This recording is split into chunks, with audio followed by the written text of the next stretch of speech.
ओम श्री गणेशाय नमः। बोलिए श्री शंकर पार्वती भगवान की जय। जय श्री राधे कृष्ण मित्रों, स्वागत है आपका अपने चैनल गुरुवाणी में। आज के इस वीडियो में हम आपको श्री शिव पुराण के उस भाग को सुनाएंगे जिसमें बताया गया है कि शिवलिंग की स्थापना किस प्रकार करनी चाहिए और उसकी पूजन की विधि क्या है तथा शिव पद को प्राप्त करने के लिए कौन से सत्कर्म करने चाहिए। तो आइए श्री शिव महापुराण का रसपान करते हैं। ऋषियों ने पूछा, सूत जी, शिवलिंग की स्थापना कैसे करनी चाहिए, उसका लक्षण क्या है तथा उसकी पूजा कैसे करनी चाहिए, किस देश काल में करनी चाहिए और किस द्रव्य के द्वारा उसका निर्माण होना चाहिए। तब सूत जी ने बड़े प्रेम से कहा, महर्षियों, मैं तुम लोगों के लिए इस विषय का वर्णन करता हूँ, ध्यान देकर सुनो और समझो। अनुकूल एवं शुभ समय में किसी पवित्र तीर्थ में, नदी आदि के तट पर अपनी रुचि के अनुसार ऐसी जगह शिवलिंग की स्थापना करनी चाहिए जहां नित्य पूजन हो सके। पार्थिव द्रव्य से, जलमय द्रव्य से अथवा तेजस पदार्थ से अपनी रुचि के अनुसार कल्पोक्त लक्षणों से युक्त शिवलिंग का निर्माण करके उसकी पूजा करने से उपासक को उस पूजन का पूरा पूरा फल प्राप्त होता है।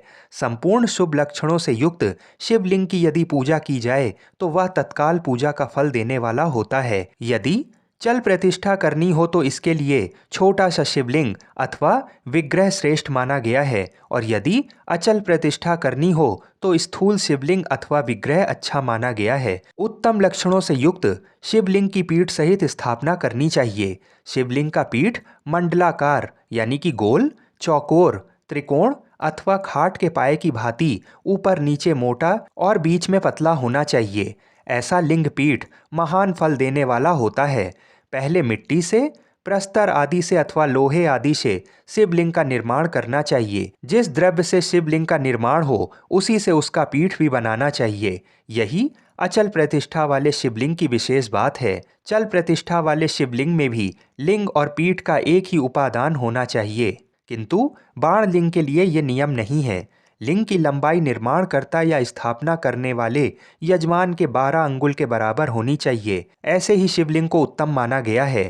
इससे कम लंबाई हो तो फल में कमी आ जाती है, अधिक हो तो कोई दोष की बात नहीं है। चरलिंग में भी वैसा ही नियम है। उसकी लंबाई कम से कम कर्ता के 1 अंगुल के बराबर होनी चाहिए। उससे छोटा होने पर अल्प फल मिलता है, किंतु उससे अधिक होना दोष की बात नहीं है। यजमान को चाहिए कि वह पहले शिल्प शास्त्र के अनुसार एक विमान या देवालय बनवाए जो देवगणों की मूर्तियों से अलंकृत हो। उसका गर्भगृह बहुत ही सुंदर, सुदृढ़ और दर्पण के समान स्वच्छ हो। उसे 9 प्रकार के रत्नों से विभूषित किया गया हो। उसमें पूर्व और पश्चिम दिशा में 2 मुख्य द्वार हों। जहाँ शिवलिंग की स्थापना करनी हो उस स्थान के गर्त में नीलम, लाल वैदूर्य, श्याम, मरकत, मोती, मूंगा, गोमेद और हीरा, इन 9 रत्नों को तथा अन्य महत्वपूर्ण द्रव्यों को वैदिक मंत्रों के साथ छोड़ें। सज्ञोजात आदि 5 वैदिक मंत्रों द्वारा शिवलिंग का 5 स्थानों में क्रमशः पूजन करके अग्नि में भविष्य की अनेक आहुतियां दें और परिवार सहित मेरी पूजा करके गुरु स्वरूप आचार्य को धन से तथा भाई बंधुओं को मनचाही वस्तुओं से संतुष्ट करें। याचकों को स्वर्ण, ग्रह एवं भू संपत्ति तथा गौ आदि वैभव प्रदान करें। स्थावर जंगम सभी जीवों को यत्नपूर्वक संतुष्ट करके एक गड्ढे में स्वर्ण तथा 9 प्रकार के रत्न भर के सज्ञोजात आदि वैदिक मंत्रों का उच्चारण करके परम कल्याणकारी महादेव जी का ध्यान करें। तत्पश्चात नाद घोष से युक्त महामंत्र ओम का उच्चारण करके उक्त गड्ढे में शिवलिंग की स्थापना करके उसे पीठ से संयुक्त करें। इस प्रकार पीठ युक्त लिंग की स्थापना करके उसे नित्य लेप, जो दीर्घ काल तक टिके रहने वाले मसाले से जोड़कर स्थिर करें। इसी प्रकार महापरम सुंदर मूर्ति की भी स्थापना करनी चाहिए। सारांश ये है कि भूमि संस्कार आदि की सारी विधि जैसे लिंग प्रतिष्ठा के लिए कही गई है वैसे ही मूर्ति प्रतिष्ठा के लिए भी समझनी चाहिए। अंतर इतना ही है कि लिंग प्रतिष्ठा के लिए प्रणव मंत्र के उच्चारण का विधान है, परंतु वेर की प्रतिष्ठा पंचाक्षर मंत्र से करनी चाहिए। जहाँ लिंग की प्रतिष्ठा हुई है वहाँ भी उत्सव के लिए बाहर सवारी निकालने आदि के निमित्त मूर्ति को रखना आवश्यक है। मूर्ति को बाहर से भी लिया जा सकता है। उसे गुरुजनों से ग्रहण करें। बाएं मूर्ति वहीं लेने योग्य है जो साधु पुरुषों द्वारा पूजित हो। इस प्रकार लिंग में और बेर में भी की हुई महादेव जी की पूजा शिव पद प्रदान करने वाली होती है। स्थावर और जंगम के भेद से लिंग भी दो प्रकार का कहा गया है। वृक्ष लता आदि को स्थावर लिंग कहते हैं और कृमि कीट आदि को जंगम लिंग।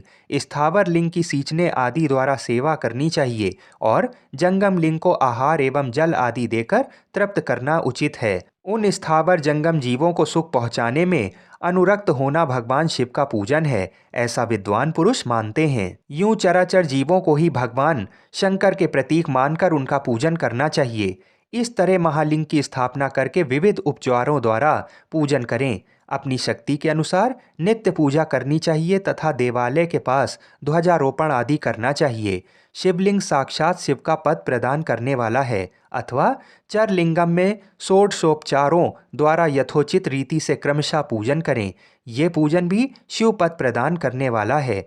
आवाहन, आसन, अर्घ्य, पाद्य, पाद्यांग आचमन, अभ्यंग पूर्वक स्नान, वस्त्र एवं यज्ञोपवीत, गंध पुष्प धूप दीप, नैवेद्य तांबूल समर्पण, नीराजन, नमस्कार और विसर्जन, ये 16 उपचार हैं अथवा अर्घ लेकर नैवेद्य तक विधिवत पूजन करें। अभिषेक, नैवेद्य, नमस्कार और तर्पण, ये सब यथाशक्ति नित्य करें। इस तरह किया हुआ शिव का पूजन शिव पद की प्राप्ति कराने वाला होता है। अथवा किसी मनुष्य के द्वारा स्थापित शिवलिंग में, ऋषियों द्वारा स्थापित शिवलिंग में, देवताओं द्वारा स्थापित शिवलिंग में, अपने आप प्रकट हुए स्वयंभू लिंग में तथा अपने द्वारा नूतन स्थापित हुए शिवलिंग में भी उपचार समर्पण पूर्वक जैसे तैसे पूजन करने से या पूजन की सामग्री देने से भी मनुष्य ऊपर जो कुछ भी कहा गया है वह सारा फल प्राप्त कर लेता है। क्रमशः परिक्रमा और नमस्कार करने से भी शिवलिंग शिव पद की प्राप्ति कराने वाला होता है। आगे के भाग को सुनने के लिए